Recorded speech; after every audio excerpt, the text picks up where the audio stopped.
the sperm and the egg coming together to make the zygote, and then the stages of cleavage, 2 cells, 4 cells, 8 cells, 16 cells, morula, solid ball of cells, more stages of development, blastula or blastocyst, hollow ball of cells. That's up until the end of the 2nd week. And then gastrulation begins, looks like a Pac-Man, the blastula with a poke in the side, and that's when cells begin to be committed to being certain types of cells, one of 3 categories, the mesoderm, the endoderm, and the ectoderm. The cells at the beginning of the 2nd week are embedded still in the endometrium. The endometrium continues to develop.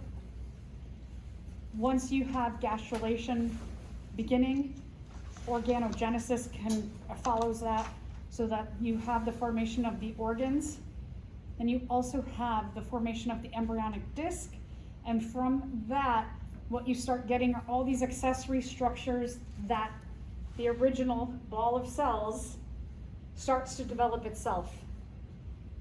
The umbilical cord, which is going to reach toward the placenta, the amniotic sac, and the amniotic fluid. So you have this kind of advancement of it relying on the endometrium to transitioning to where it's going to rely on the body of the mother for all of its nutrients, for oxygen coming in, nutrients and energy, waste products taken away, carbon dioxide being taken away. So amniotic sac gets a little protective bubble that the fetus, zygote, embryo is going to live in.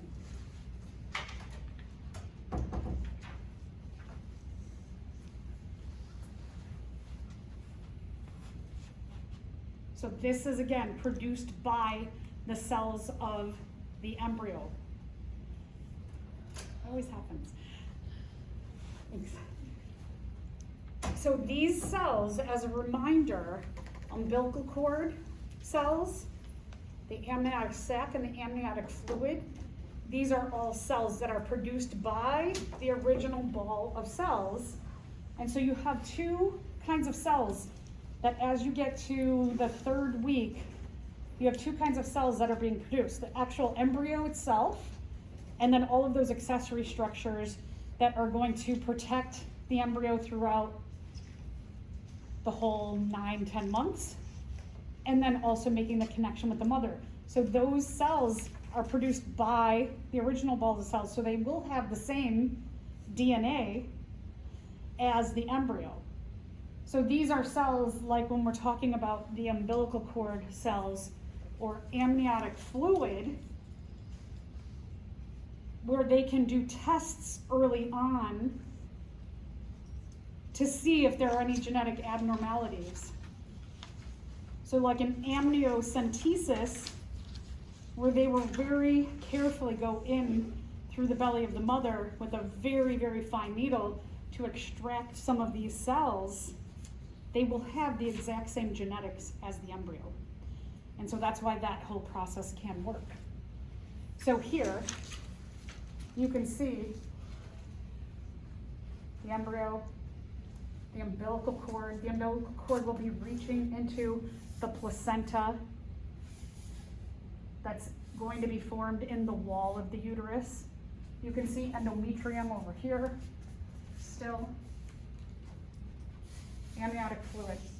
So here's another evolutionary connection to other animals in that we are breathing water in our early stages of development.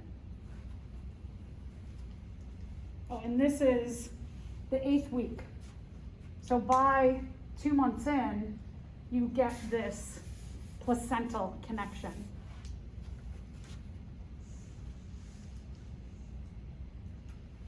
Outer cells from the embryo form the chorion. Chorion are the ends of the umbilical cord. They're kind of like, you remember this term, villi, microvilli. Remember that from the digestive system? That in the walls of The intestines, you have, of the small intestine, you have those villi, and then on there you have microvilli, and they're kind of like little fingers. They're going to make for a larger surface area. These finger-like chorionic villi are going to reach into the placenta. So that in the placental area, if you have the placenta, you have this, it can make blood flow around these, and inside of these you've got veins and, I should say, venules and arterioles inside, so that gas exchange, nutrient exchange, waste product exchange can all happen there. So imagine that like the umbilical cord at the end, it's reaching into, and it gets all this like a fan of these villi that reach into the placenta from the umbilical cord. Oh, sorry.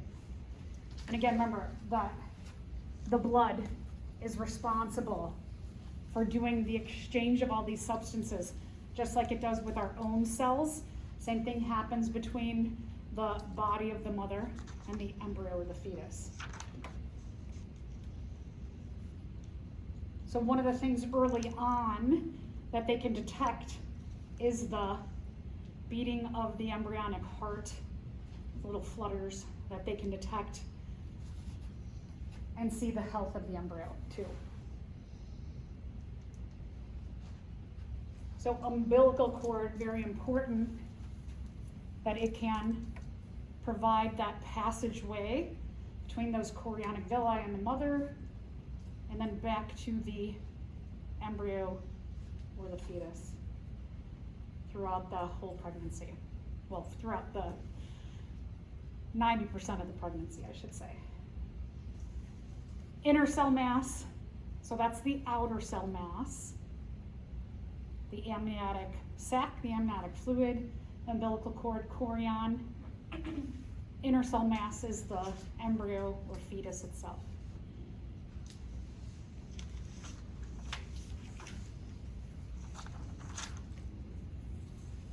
Again, remember that fertilization happens in the fallopian tube, good, oviduct, ovarian tube, uterine tube, happens in there. Remember that. Cleavage happens early on. 1 cell, 2 cells, 4 cells, morula, blastula just about the end of the ovarian tube, blastula embedded into the wall of the endometrium, and then eventually gastrulation occurs. And you can see where that poke is. Embryo starts to develop from that poke. This is what an inside of the fallopian tube, ovarian tube, oviduct, uterine tube looks like. These are the fimbriae. They're going to help to sweep that. Sweep, sweep, sweep, sweep, sweep. It's not just an empty tube. It actually has those fimbriae inside as well, sweeping it down and helping it. I have a question. When do we stop calling embryo and call it fetus? So about 2 months. I know, that's why I was like kind of say both. So at about 2 months, we switch from embryo to fetus. A lot of the textbooks will say when it starts to look human. I don't know at 2 months if it looks anything like a human that I know, but maybe the features of having a head and arms and legs developed. But we'll see some pictures too that'll show like, well, kind of humanish. Okay. But about 2 months they'll start. Good question. So again, you can see the embedding of the embryo into the wall of the endometrium, wall of the uterus, the endometrium. Now, depending on which side ovulation has occurred will depend on where the embryo is implanted. So in this case, they keep showing it on the left side. Could be on the right side. Sometimes it could implant up here, and more dangerous for the development of the embryo is if it implants down here near the cervix, that can be a rougher development and sometimes can end in a miscarriage. 1 in 5 pregnancies end in miscarriage because of could be genetics of the embryo, could be implantation where it happened.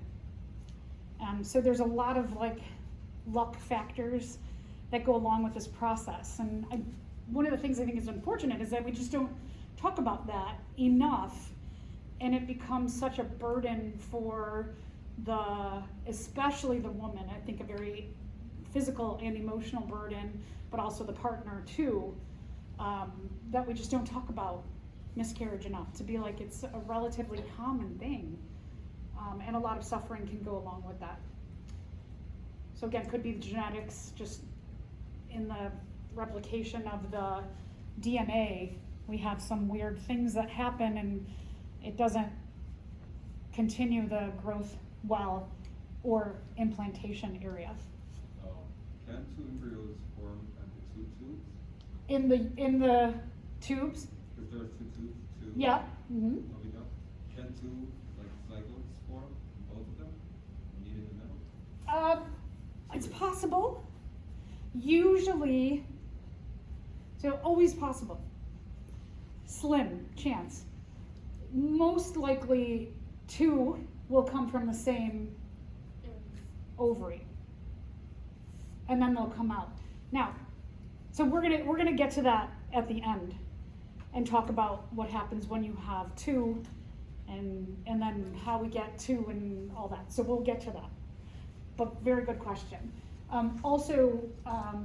If for some reason the developing embryo gets stuck in the fallopian tube and doesn't make its way down into the uterus, it's called an ectopic pregnancy, which can be very dangerous for the mother and the fetus, or the embryo, I should say embryo, because there'll be embryo at that stage. So that can be very dangerous because this can actually burst and cause internal bleeding, and a woman could potentially die from having the ectopic pregnancy. Again, not very common, but rare cases these things happen. So let's talk a little bit about the placenta. So the placenta, again, interwoven mass of tissue between the embryo and the endometrium. Has many jobs, and maybe more jobs than you even think about, because I've been talking about and focusing on the job of the exchange of materials, but also there's a hormonal job of the placenta as well. So this is what a placenta looks like. This is what would be referred to as the afterbirth, because once the baby is born, the mother still has to birth the placenta. So that happens after the birth of the baby. That's why the afterbirth is this. That oftentimes we also forget that, okay, baby's out and mom can't rest yet because she's got to still push out the placenta. This is very, very rich in nutrients, blood vessels, hormones. Depending on cultures, some cultures will eat this. People will eat this. More commonly in the United States, people are looking to having this sent off, packaged into pills, like freeze-dried, packaged into pills, and the mother will take those pills over the next 2 months, because it does have a lot of nutrients. I'm not sure about the science behind that, but at least we do know it is nutrient rich. Some people will request to have this taken, and they'll plant it with a seedling, a sapling tree, and that'll nourish the tree. It's the baby's tree then. So there's just a lot of different things that people may choose to do with this. You can also choose to donate it for research. Umbilical cord has a lot of stem cells in there. You can choose yourself to have it frozen and stored, because stem cells in here potentially could be used if your child develops some kind of disease later on. These stem cells are more easily manipulated and have the same genetics as the baby, so that these have the potential to be used later. So you could donate it to those kinds of studies, or you can have it frozen yourself. So there's a lot of things that the placenta has the potential for. The afterbirth. So the two major functions of the placenta, so one is, again, probably didn't think about this because I haven't mentioned it yet either, is that it continues to secrete hormones, estrogen, and there's that progesterone, which is very important, that supply of progesterone to come back to the hypothalamus and tell the hypothalamus there's progesterone levels high, so that means that there's a developing embryo or fetus in here, so don't continue the cycle, the GnRH, the FSH, and the LH, back to the uterus to pop out more follicle cells or more another oocyte every month. As long as progesterone stays high, the other thing that it tells is it tells the uterus, well, or I guess it doesn't tell the uterus to contract. So as long as this is high, the uterus won't contract and push out what's inside of the uterus. Second, exchange of materials, as we've been talking about. So let's go into a little more detail of these.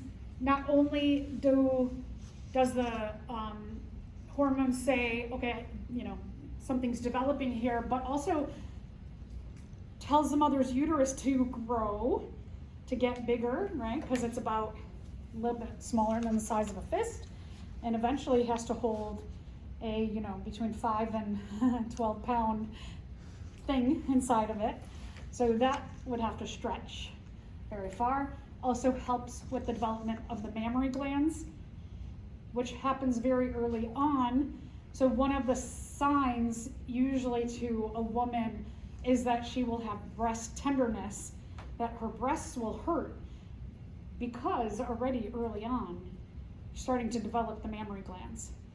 And so that's an early sign. Progesterone also stimulates the mammary glands. So as those levels are high, even very early on, even in the first couple of weeks, will be a symbol or a sign to the mother, like, oh, something's happening inside my body here.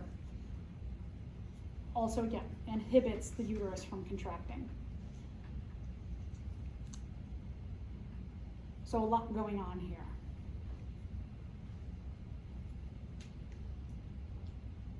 So here, and then remember also the HCG, that every time you have cell cleavage, HCG levels will be high.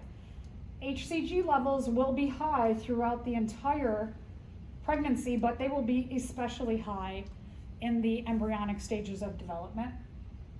Progesterone levels as the fetus grows and as the placenta grows, progesterone levels will continue to be high and raise, as well as estrogen levels throughout. Placenta always important for the exchange of materials, oxygen in, carbon dioxide out.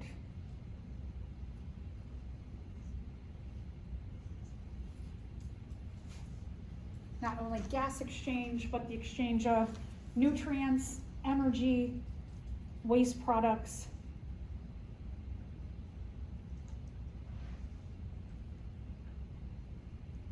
Because the fetus doesn't have a developed liver yet, urea will diffuse out. And then our kidneys, the woman's kidneys, will filter that out too.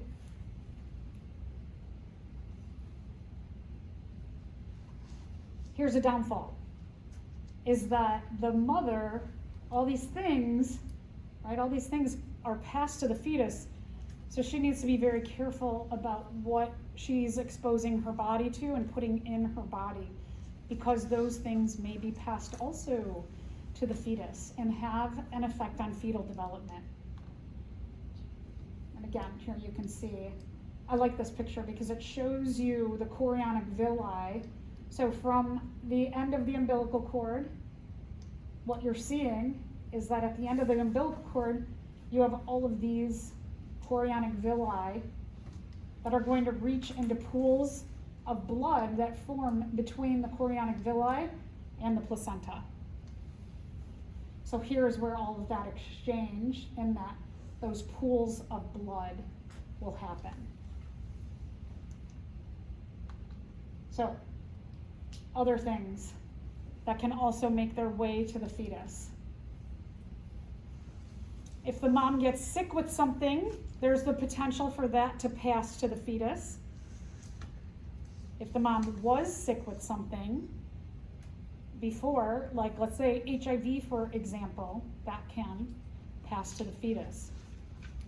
Other things, alcohol, nicotine, drugs, if the mom is taking even like an antihistamine or Tylenol, other things you have to be very careful in being knowledgeable about what can pass and what has an effect.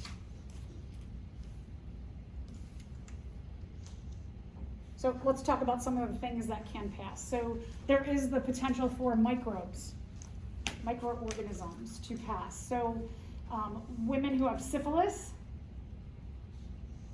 if this is not treated, there's about a 30 to 40% chance that the fetus develops to almost, they call full term or fully developed, but then is born dead. So still meaning nothing is happening.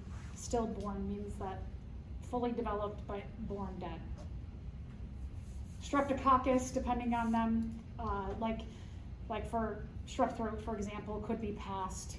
But there's other strep that are much more dangerous that could be also passed. Listeria can be like from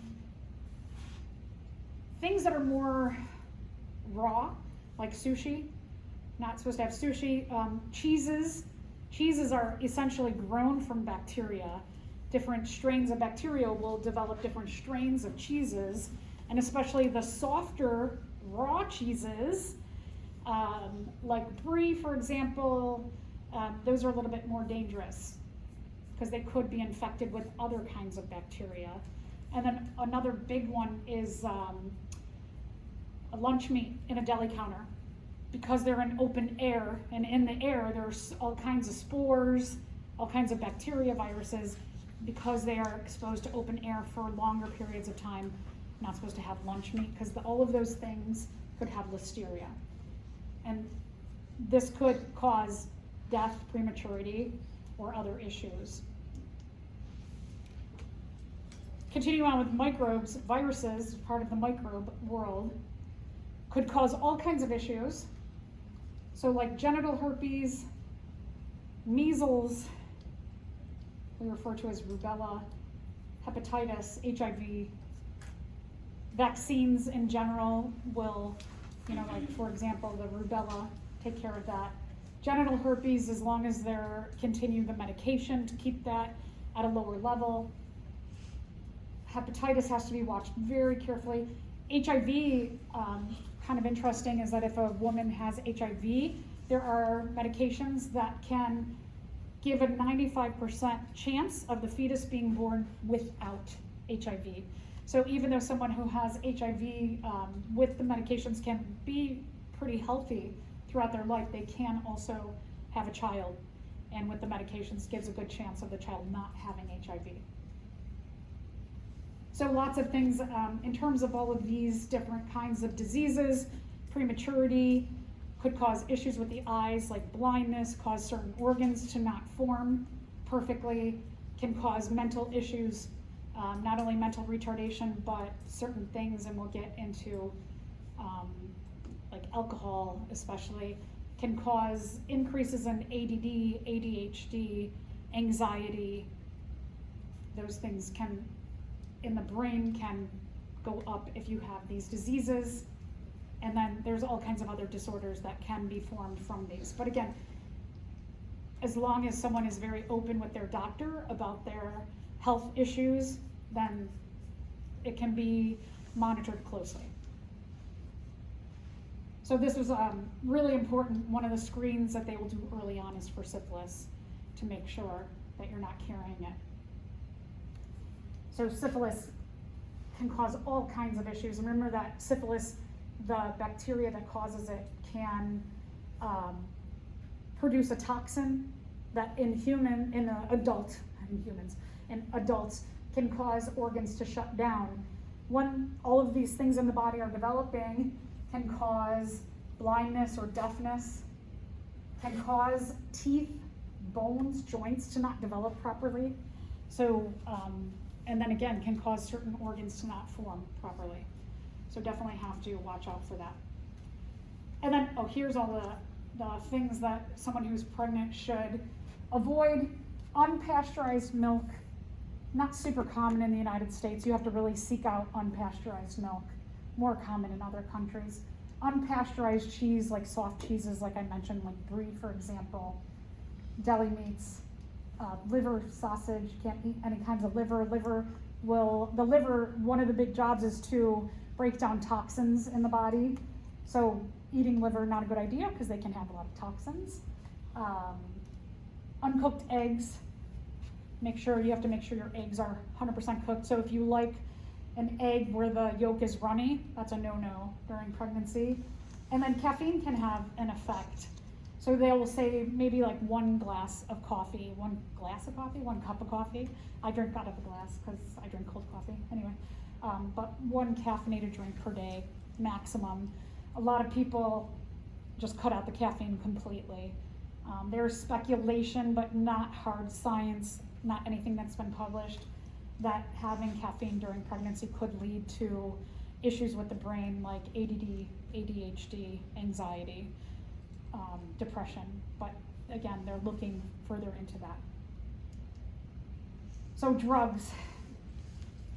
Another thing that the mother has to be very clear on if she's on any kind of medications. A lot of medications are lipid soluble, so they'll just diffuse right through the plasma membrane into the fetus. So meaning that they will cross the placental barrier. Back in the 50s and 60s, there was something called phthalimide that was used to treat morning sickness. And what they found was that while the mother didn't have the morning sickness, a lot of babies were being born with malformed limbs because of it. So now they know we're not giving that anymore. Oh, sorry. There we go. So isotretinoin, this is another one that is common if people have a lot of adult acne issues, that they need to go off of that completely when they are trying to get pregnant, because it can cause all these issues. Another word for it, Accutane, is a drug that has isotretinoin in it. So people will have to stay away from that because it can cause widespread issues in the fetus, the embryo fetus. Recreational drugs, there's all kinds of information on that.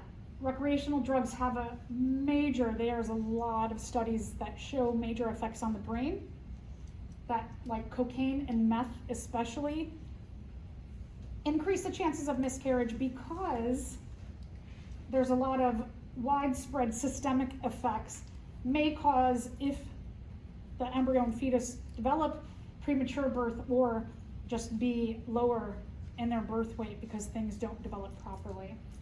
A lot of research shows that cocaine and meth addicts who have babies, that the babies will may be born with an addiction, likely if they're using throughout the pregnancy. So imagine being born into the world and having to deal with an addiction problem when you're born. That's really hard. The other thing is that it will increase things like ADD, ADHD, depression, anxiety. So you can see a whole bunch of different kinds of drugs. And I like this graphic because it shows you just a color system of pretty much any of these drugs will have an effect on pretty much anything in the body. So drugs are not to be used at all. So let's talk about other things. Cigarettes, nicotine. Cigarette smoke, we talked about, has over 200 different toxins, of which at least 12 are known carcinogens. There's a high risk of miscarriage to women who are smoking, low birth rate, behavioral and intellectual problems, again, ADD, ADHD, depression, anxiety issues.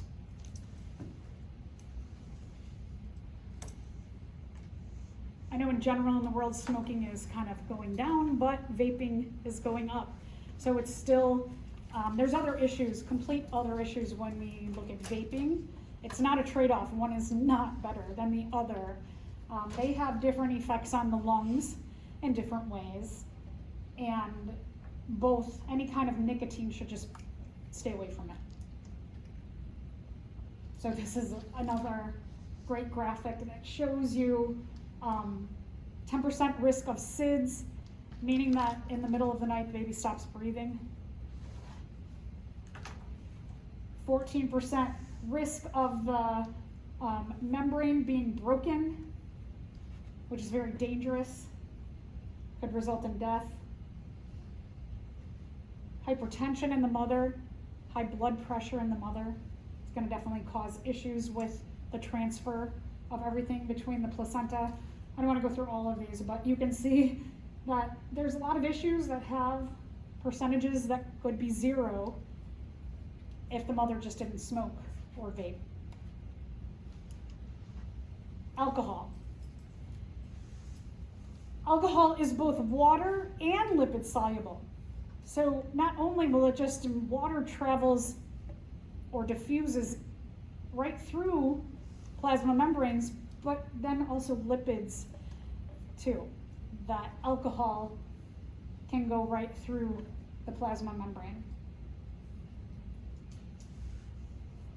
So the fetus or embryo has the same blood alcohol content as the mother, but is so much smaller. So that means that the effects of alcohol kind of reverse exponentially go up, right? Smaller you are, the bigger the effects are going to be. Some people will say, I'm gonna have 1 glass of wine a week, or 1 beer a week, or 1 a day. The current, 10 years ago when I was pregnant, the research said never, not 1. So I had a lot of friends at that time who were also pregnant, and they'd be like, I think I'm gonna get a glass of wine. And I was like, current research says 0. And they're like, what? I thought we were allowed 1 a week and 1 a day, 1 a blah, blah, blah. And I'm like, no, current research says 0, that even 1 drink can have an effect. Your question? Did I answer your question? So the fetus cannot metabolize, so here's the other issue. It's smaller with a higher alcohol content per body size. And alcohol doesn't metabolize as quickly. So the effects of alcohol are much longer on the fetus, which means things like the fetus is drunk longer and hungover longer.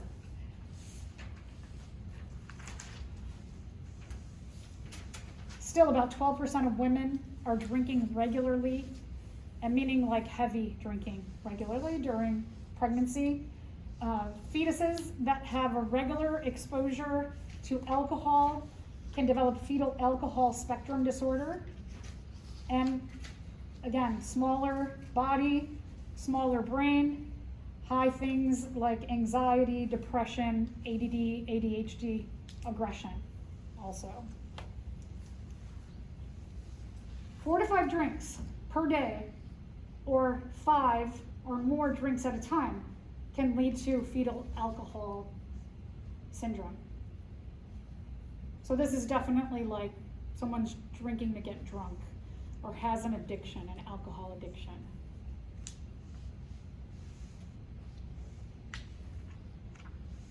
There are cases where someone just gets, frustrated with life and they turn to alcohol 1 time Even one time can have an effect if you go on a little drinking binge during pregnancy. Here's the scary thing. Damage is irreversible, often fatal. This is the most common form of mental retardation in children in the United States, more than Down syndrome. Again, avoid alcohol completely during pregnancy. That's what the research says.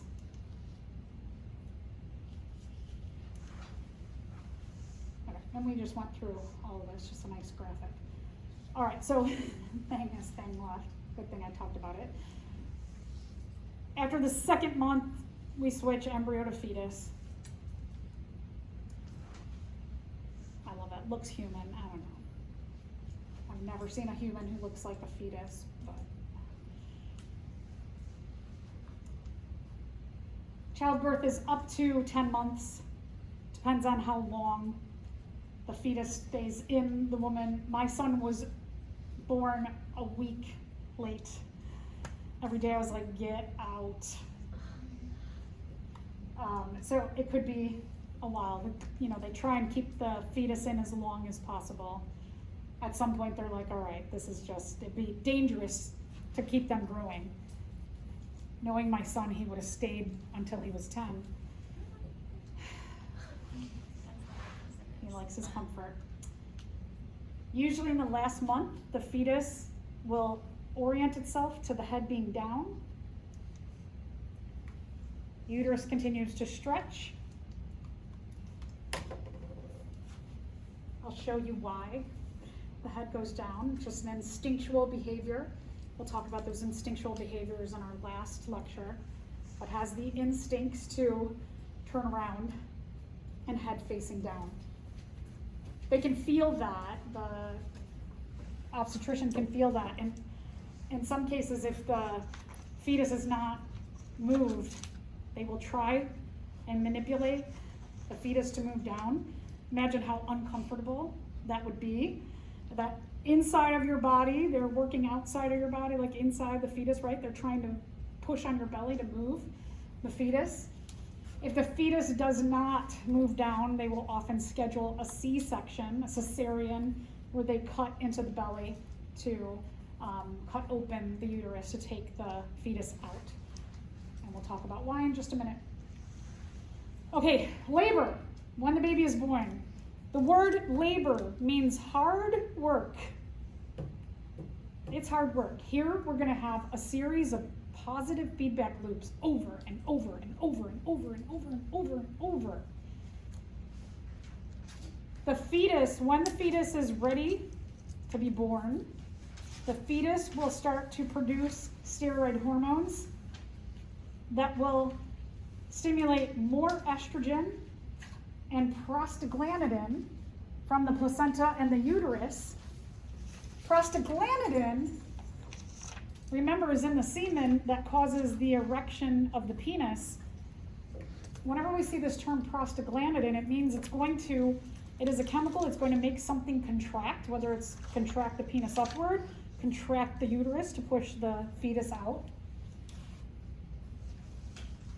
Again, positive feedback, positive feedback, positive feedback. So loop after loop after loop means very strong hard work. Very exhausting and painful for a woman. One of the things that they'll look for toward the end of the pregnancy is they'll be monitoring the cervix. The bottom of the uterus has a hole. So that hole, they're going to see, is it starting to open up?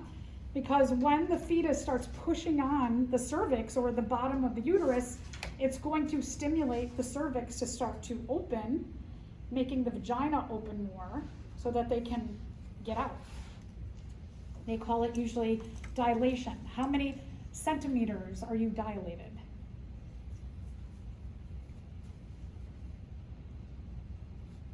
Remember, centimeter is about that big. So 1 centimeter, 2 centimeters, 3 centimeters. Right, we're talking about expansion of large enough for a baby's head to get out.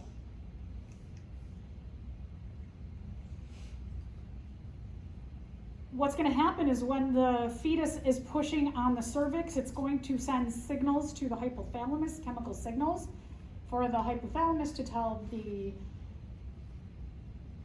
pituitary gland to release oxytocin. Oxytocin is going to add to the effects of making the uterus contract. So, the cervix dilation, look at where it's normally the normal size of it. That has to get through there. So when they're talking about dilation, is that this is going to go centimeters, right? If a centimeter is about that big, that's 1 centimeter, 2 centimeters, 3 centimeters. Okay, so they want that to get open enough so that the head and the whole body can get out of this tiny little tube. So let's talk about childbirth then. So positive feedback loops will stop when the fetus is out.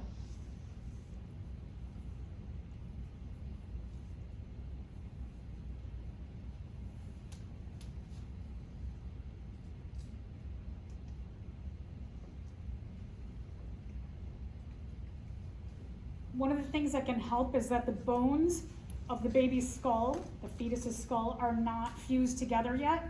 So they can kind of squish a little bit. If a woman has a really long labor, sometimes the head gets malformed temporarily and can actually have a cone. Kids can have like smushed faces, and then in the next day, 2 days, it goes back to normal. So sometimes people are like, well, let's wait till tomorrow or the next day to take pictures, because sometimes babies can look kind of funky. But all that, amazing, right? Amazing that those bones can go back to being more rounded, too. Here's the benefits of being a human, is that we have a team of people in general, right? You usually have somebody with you that's going to help with the process of birth, some kind of medical professional, hopefully. Once the baby's out, baby's got to start to breathe air, was breathing amniotic fluid, has to breathe air, regulate its temperature, get food. If you are an animal in the wild, you're a different kind of animal than a human. Oftentimes you get plopped onto the dirt, and there's a predator over there. So mom is like, oh, okay, I just went through all this. Now I have to get this thing that was just born, walking, moving, running, and out of the way of the predator. Hopefully others in the area, maybe the birth father will protect the mother and the baby, but that's not always the case in some animals. And so there's a lot more pressure on other animals than humans, right? It takes at least 10 months or more for a human to walk. A lot of animals, they're born and then they just got to get up and run, not even walk. So instincts are a lot different in humans. So I just think evolutionarily, we're kind of literal babies, right? When we're born as humans. So we got a lot working against us in terms of nature and how we've developed in regard to other humans.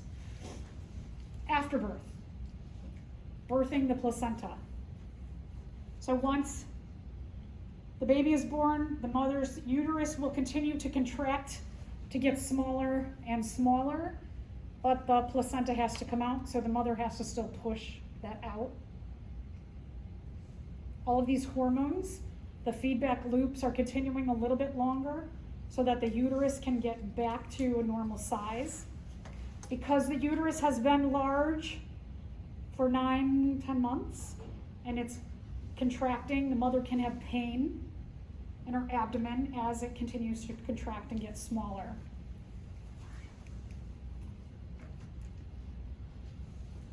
The umbilical cord releases prostaglandins. Again, in humans, we're kind of treated a little bit nicer than other animals because the umbilical cord does stop the flow of blood via these prostaglandins, but So flow of blood will stop. But in humans, they typically will like suture it. So we're taken care of a little bit better than other animals. Other animals in nature, the instinct of the mother often is to eat the placenta right away. So baby's born, eats the placenta, and they share the placenta with the baby.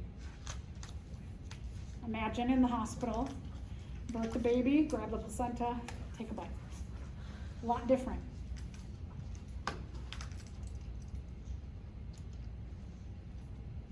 So here again, this is a great graphic, and this will show you why it is important for the fetus to be head down. The arms and legs, typically, there's not a ton of room in here. And so when the fetus turns over, the arms and legs pretty much just get smashed against the body, right? So that if the fetus even tried to put its arms out, they just get smashed right back. Right? Because the uterus is contracting around it, and so the arms and legs are kind of stuck like this. So that helps the whole fetus to be able to slide safely out. If it's the other way, and the head's up here, that's the last thing that comes out. Some of the amniotic fluid is leaking, and so in terms of what they're breathing, amniotic fluid, if the head's here and the amniotic fluid has leaked out, they are not able to breathe anymore. So head's got to come up first so that they can suction out the rest of the amniotic fluid from the lungs and they can begin to breathe air. One of the key things is that babies cry upon birth. They always say, listen for the cry, because it hurts. It's a new thing, right? They've been breathing nice, moist liquid, and now air kind of hurts because it's drier. And so they hear that crying, right? They've got to get rid of the amniotic fluid, begin to breathe air, so that crying can be heard. Again, if it's the other way, if the head's this way, and the placenta even sticks out its arms and legs, you can't get it out. It might get stuck. So that's why, if they don't turn so that the head is face down, they will do a C-section and open up the belly and the uterus and take the baby out that way.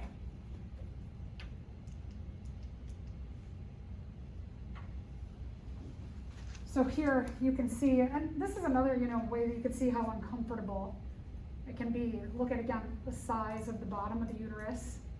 It's getting bigger, dilation is occurring. And then go from that, see that little tiny tube right there, to that. Placenta, still left, has to be birthed last. So milk production has been kind of brewing, so to say, since about the 5th week of pregnancy. So mammary glands are developing pretty early on, even in the first couple weeks. Pituitary gland releases prolactin in addition to oxytocin. It's about the 5th week of pregnancy. There's a reverse relationship between estrogen and progesterone and prolactin. So during birth, estrogen and progesterone levels are high, prolactin's low, but it's like letting the milk start to develop. When birth happens, estrogen and progesterone levels fall and prolactin levels go up. Here's a positive feedback loop that when the baby begins to suckle the mother's nipple, it's going to increase more and more prolactin, which increases milk production. So once a mother, quote unquote, starts breastfeeding, then prolactin levels are going to fall. But as long as the mother is breastfeeding or pumping, prolactin levels stay high. Sometimes with pumping, for example, if a woman goes back to work and she's got a pump, it's not the same mechanism as the infant suckling, so maybe the prolactin levels drop a bit. Depends on the person. Sometimes they drop completely once a woman starts pumping, and sometimes they just go down, so milk production goes down a bit. The hypothalamus stimulates the pituitary gland in this process. As long as the baby is suckling the nipple, hypothalamus releases something to tell the pituitary to keep releasing prolactin and oxytocin.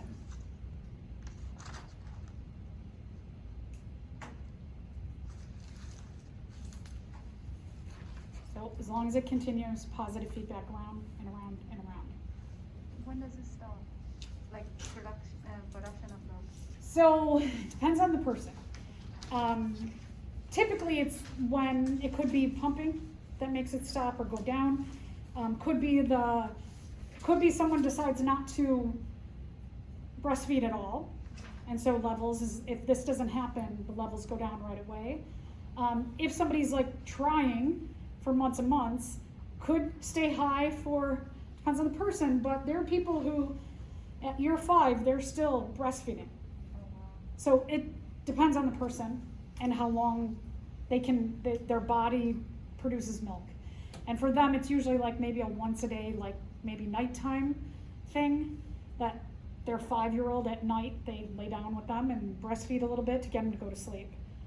But that's not true for everybody. Just depends, it depends on the person, it depends on the woman, how long and how often, a lot of factors come into play, yeah. And there's some women who just can't breastfeed at all for some reason.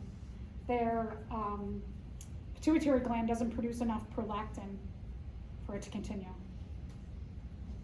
Does it fluctuate? Like once it drops, can it go back up, or when it drops, it completely stops? No, it can fluctuate. So like, for example, if a woman goes through a period where maybe she's pumping more than, like let's say that she's got a vacation for a month, could go, and then it's straight breastfeeding, could go higher again.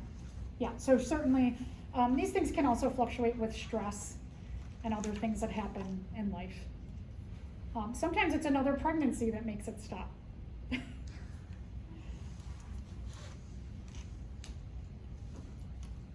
So oxytocin is for ejection of the milk. It helps the muscles around the mammary glands to contract and push the milk out. So this is another good one to remember. Oxytocin is for contraction of the mammary glands. Prolactin is for milk production. Good thing to remember. Oxytocin is ejection, prolactin, milk production. You might want to star that.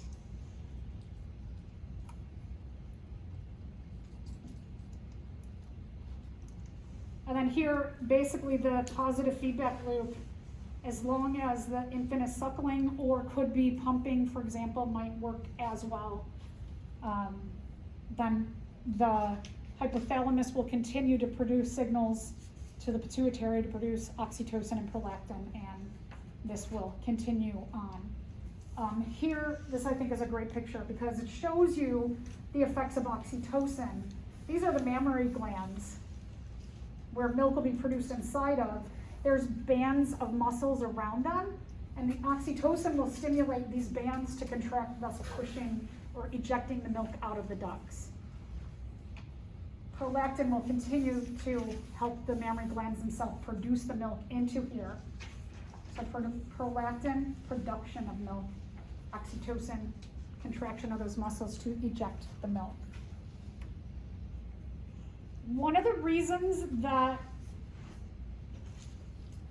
the baby often bonds more with the mother, if especially the mother is in the life of the baby, and especially if the baby is breastfeeding, and it could be just during the process of the development of the mammary glands, that oxytocin during pregnancy, but oxytocin is believed to be like a bonding chemical that makes someone closer.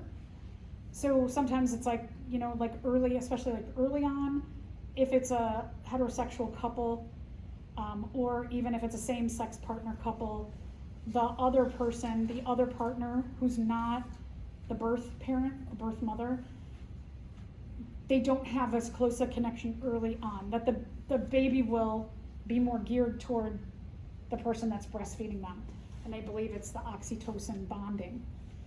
The other thing with oxytocin is also released during orgasms, and it's released in higher amounts in women than men. And so it's another like hypothetical thing that women in relationships will bond more with a partner because they release oxytocin during orgasm if they're having sex. Okay, so this is kind of addresses your other question about twins. There's a question before that question.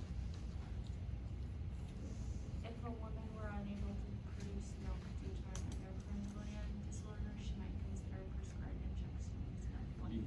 Okay, so what would a woman want Egg, prescription of?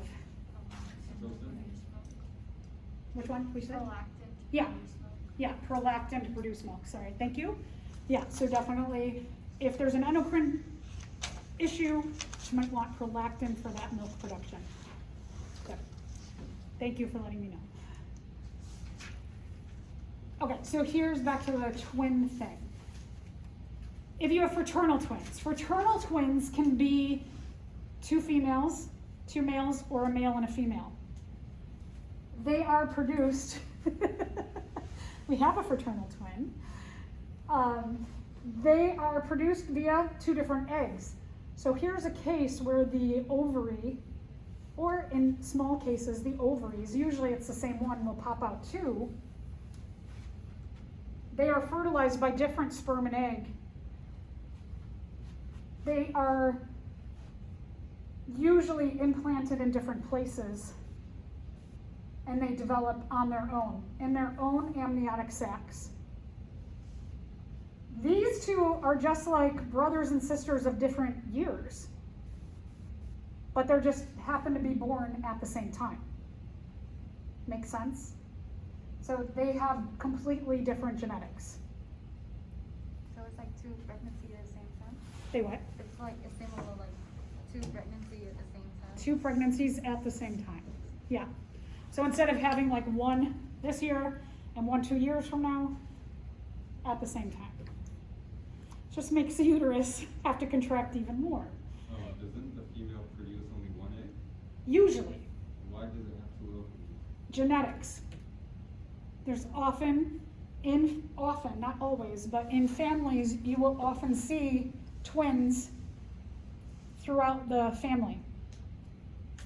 Just for some reason, the uterus will produce more than 1 oocyte and release more than 1 oocyte at a time. Is there genetic? Yeah, so it might be throughout the history of the mom's side of the family that ovulation occurs with more than 1 oocyte at a time. Sometimes it can be random, could be stress, could be a mutation that causes someone who doesn't have any history in the family of releasing more than 1 at a time. Sometimes it can be 2, 3, 4 at a time. So is it like mom, the one who decided? Yes, yeah, Or mom? it's the mom, yeah. If you have identical, well, this is like another genetic thing, is that the oocyte, when it gets fertilized, in the early stages of development, in that first 2 weeks, it splits. This developing, right, go from 1 cell to 2 cells to 4 cells. This ball of cells goes like this, and it becomes 2 balls of cells. Normally it'd be 1 that's developing on its own, but in the first 2 weeks, the ball of cells splits into 2 balls. So normally it's just cleavage, but it don't split completely, right? It And then cleaves. For the identical, then it split completely? Mm-hmm. Yeah, during cleavage, it'll split into 2 balls of cells, then will continue their own cleavage. Now, and this can be, it depends on these 2 where they implant. These situations can be true of fraternal twins also. But because these are cleaving, because when they're going through the fallopian tube, because they've come from the same ball of cells, depending on when that split of cleavage to make 2 new balls of cells that are on their own. If in the fallopian tube,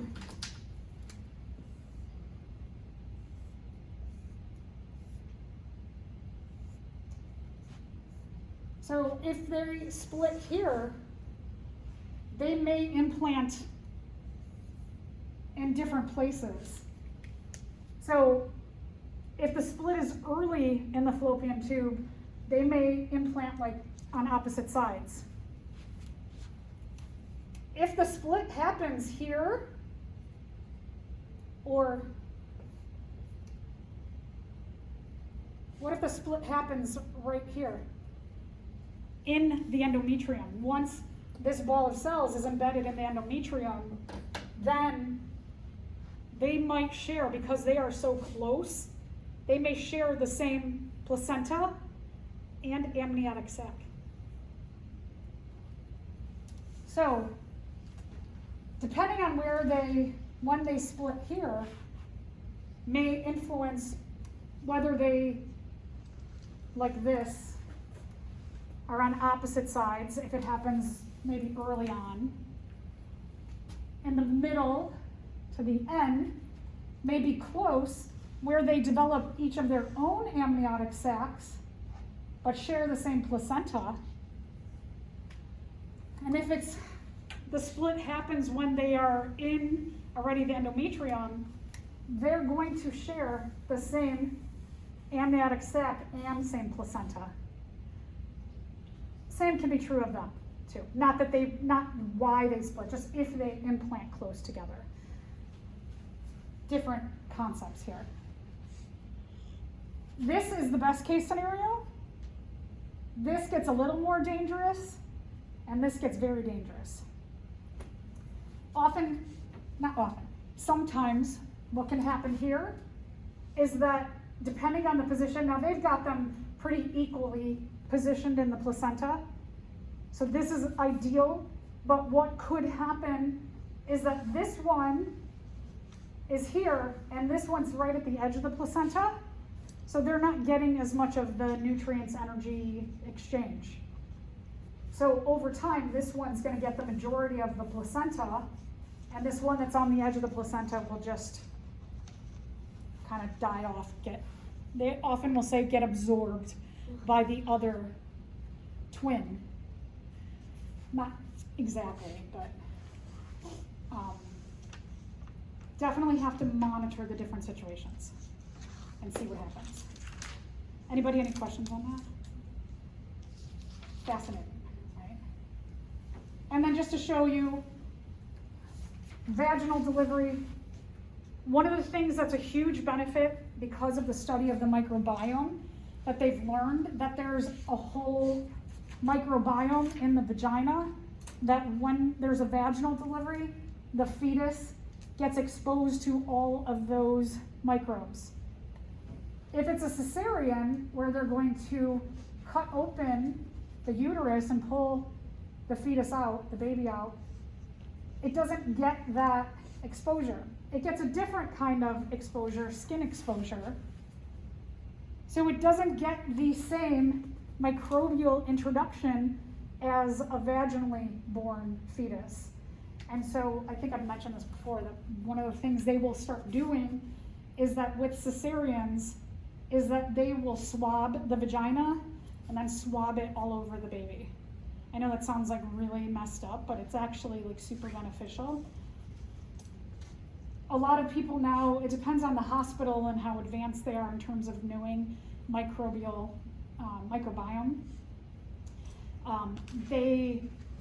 If it's not done, more and more people are requesting that happen. Some of the things that can be a result of not having that microbiome is asthma. You see a lot of asthma in cesarean-born kids. There's a huge increase in asthma. Other kinds of respiratory disorders, a lot of digestive disorders, like celiac disease, for example, and other digestive diseases. Some things that can be helped to, breastfeeding can help to increase the microbiome. So it all depends on a lot of factors, One of the other things that because you're cutting the uterus is both healing from the incision and then also trying to go down, but it's not gonna contract as hard because it just had some wound, right? It had a big wound to it. So the contraction of the uterus is going to stimulate the hypothalamus, contact the pituitary to increase oxytocin and prolactin. And so because of that, trauma to the uterus, it may take a little longer for lactation to begin. Often is harder for a woman who has a cesarean to initially breastfeed than a woman who has a C-section. So there's a lot of issues with the C-section. People might be like, oh, I just want to do it that way. It's easier. It's not beneficial in both ways. Depending on the health of the mother, C-section can be a very difficult recovery. And then sometimes it's not as hard. So it just depends on a lot of things.